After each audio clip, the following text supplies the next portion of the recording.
walked in the door and they arrested me and shoved me in this cell. You're so traumatised. I mean, you're absolutely traumatised. And then with nobody, no face you know, nobody that you know in there, you're being told you're going to prison and your children are going into care. Mm-hmm. It just didn't make sense that, you know, they can have a person who's never done wrong in their life and then just completely within the first few days, actually, of it happening, they're already turning on you. Basically, I wasn't 20 years old and thin and blonde. I wasn't normal to be raped or attacked by anybody.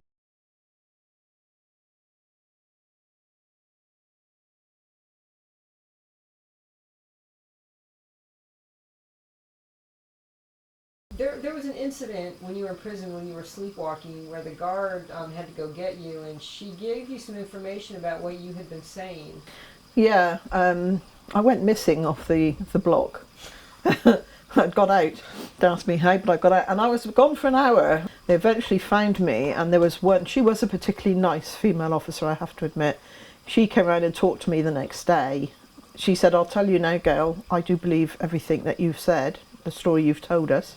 She said, because the state you were in, she said, we have girls in here who pretend to sleepwalk, and you know they're pretending to sleepwalk. Yeah. She said, you were sleepwalking.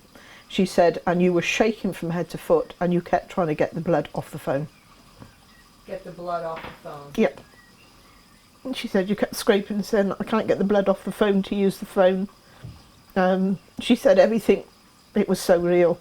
She said, I've never seen that before, she said, and I just wanted to come in round and check that you were okay, she said, because it was absolutely terrifying watching what you were going through and knowing I couldn't do anything to help you. So, yeah, she believed every word of it. She was a really nice officer.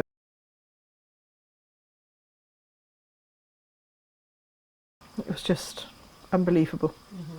And especially when they have a policeman taking the stand, and they had a knife which I stabbed him with, and they admitted it had blood on it, and he was asked did they DNA test it, and he said no, and he was then asked where is the knife, and he said it's gone missing from custody, nobody knows where it is.